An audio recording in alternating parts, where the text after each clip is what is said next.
Hey, sports fans, Larry Eater. This is the Epilogue of Athletics chat number 37. It's January 25th, 2021. And you know the drill. Stuart Weir, our European correspondent, lives in and plays golf in Oxford, England, the intellectual capital of the world. I live part-time in Fort Atkinson, Wisconsin, and also in San Jose, California. Fort Atkinson, Wisconsin is part of the cheese capital, the cheese empire that is Wisconsin. And yes, there are happy cows in Wisconsin. They just don't smoke the weed that they do in California. Okay? So I digressed. But anyway, we had some great topics today. We started with celebrating Ryan Krauser's magnificent 2282 throw, 74 feet, 10 and a half inches. He also went 2270, both over the 2266 thrown by Randy Barnes on January 20th, 1989, when he broke Brian Oldfield's old world indoor record. Ryan Krauser he's a great guy. You know, he wears a cowboy hat. He likes to bass fish. I wish he would fish for channel cat, but, I think it would probably help with his spin. But he and I'll have to have that conversation. But he likes to fish. He likes to throw. He's just a good guy. He is at the top of his game. He's a 2016 Olympic gold medalist. He, in 2019, was the silver medalist in the finest shot put competition ever, where Joe Kovacs won and Tom Walsh was third. It was just exciting. It was breathtaking. But his throws yesterday were breathtaking. And then we talked about Grant Holloway. Grant Holloway is looking good. The Flamingo, as is his moniker on Twitter. It's a magnificent athlete. I got to interview him in Doha. Thanks to the folks at Adidas and thanks to John Regis, his manager at Stellar Athletics. And John had told me he was a really exceptional guy, and I've known John for a long time, and I'd love to give John trouble about being a 200-meter runner when they used to run the 200 indoors. And he has this barrel laugh. But, both he and Spencer Nell from Adidas said, hey, Grant is pretty special. And I was quite impressed with his demeanor, with he's a good guy. He talked about how Coach Holloway has been working on him from his start to hurdle 1. And I can't wait to see him when he's working on hurdles 2 and 3, because the guy screamed. It was a 7:38 opener in his heat. And you're kind of going, okay. He went 7:35 in the final, which equaled his March 2019 American record. After the first hurdle, there was light years between him and everybody else. It was magnificent. There were some other fine performances at the American Track League first meet. I had some tweets about it. I celebrate that they put the meet on. I celebrate that you do a meet during the pandemic. I'm frustrated that sponsors would not come in and help such a noble effort, because the athletes loved the meet and they needed it. I think we got to get some sound of fans in there like they do outdoors. But I also think the industry's got to help more. And I did a conversation with Larry today about that. So you guys will have seen it by the time this gets out. Also, the Tiffany Porter, her best hurdling since 2016. And she just had a baby, and then 2020 was kind of a blah year for her. But she went 789 and 786, pretty rocking. And so that was really, really good.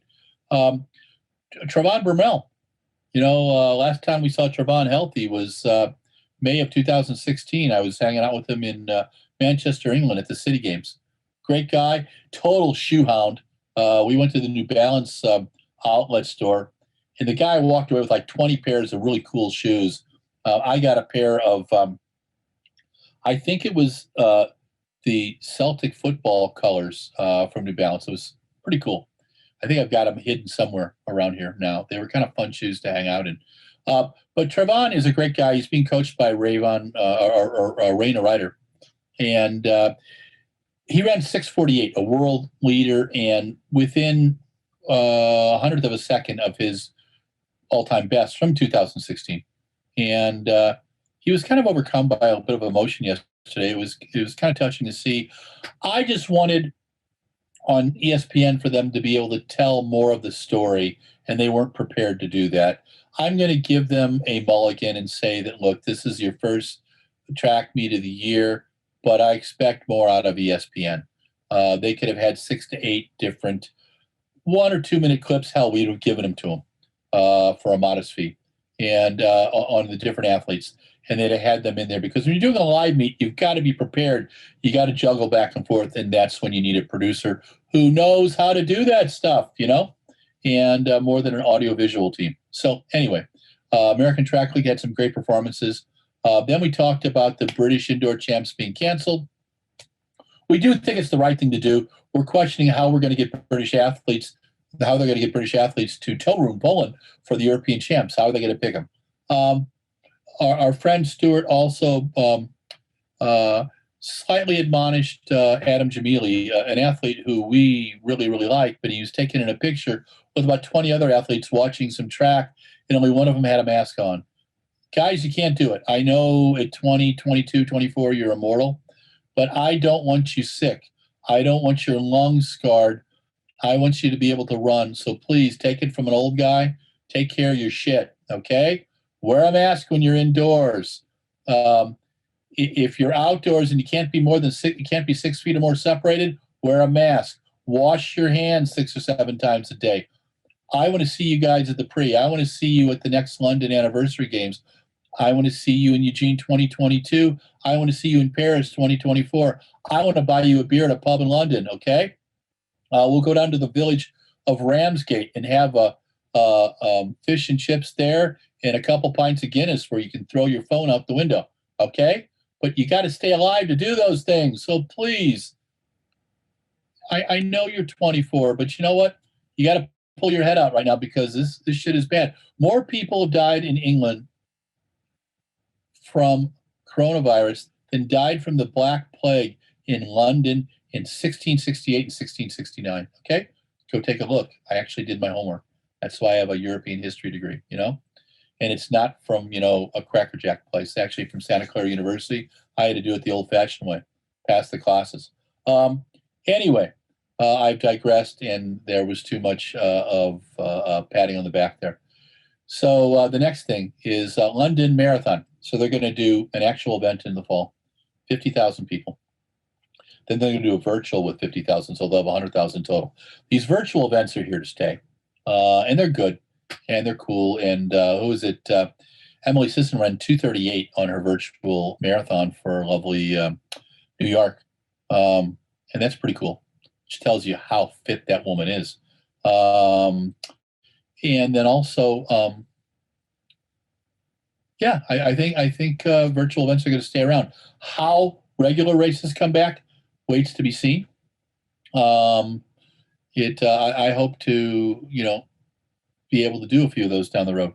So we'll keep our fingers crossed. But people, please stay safe. We'll watch American Track League meets 2, 3, and 4 and keep you updated on that. We'll watch the New Balance Indoor, which will be moving from Boston to Newark, New Jersey. The announcement is on Tuesday. And because they took the Reggie and they're going to use it for vaccinations. But at the end of the day, tell your family you love them. Tell your friends thank you. Stay safe. Wear a mask indoors. Wear a mask outdoors if you can't be 6 feet separated. Exercise daily. Hydrate yourself. Eat well. I'm doing this Whole30 diet with my girlfriend Kathy, and I've done it for 2 weeks. And it's rather severe. It's about controlling intake, especially of processed foods.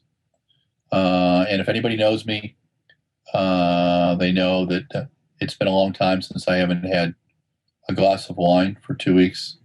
So I haven't had any desserts for 2 weeks. I haven't had any processed sugar or processed food. Almost everything is fresh.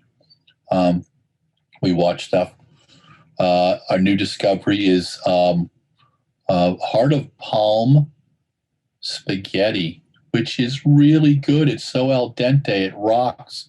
We've been putting it in puttanesca, and I actually like it better than regular pasta. But I'm kind of weird like that. So anyway, veggies are good. Fish is good. Lean meat is good. Got to exercise, move that body. Ernest van Aken, who was a German physiologist and who trained a lot of the top women marathoners in the 70s, studied the Tarahuma Indians in Mexico. And his theory was, as you're getting fit, if you need to walk 10 minutes 6 times during the day, that's great. Because it's not about what you do at one time, it's what you do over the 24-hour period. And getting up every 45 minutes or so when we're sitting down is a good thing. Hell, get up every 15 minutes. Just stand up for a minute. It gets your body burning fat. It changes the way you do everything, okay?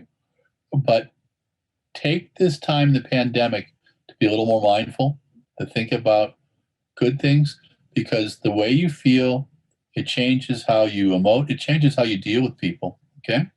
And I hope and pray that people can be a little more patient with each other. I think that's a thing we've got to learn from this American nightmare over the last 4 years. And democracy is fragile, as some people say. And it's a noble experiment, and I would like to see that experiment last a while longer. So stay safe. Thank you for listening to my diatribe. Thanks to Stuart today. Thanks to Mike Deering every day for putting up with all my stuff and for recording. And if you like RunBlogRun, like us on Facebook, Twitter, and Instagram. If you love us, subscribe on the YouTube. 369 videos last year, about 2,500 videos in audio since 2010. We got something for everybody, And if we don't, I'll send you a recording of Lou Reed doing Vicious. How's that? Okay, with Prakash John and Dick Hunter. Pretty cool stuff. So anyway, thank you. Stay safe.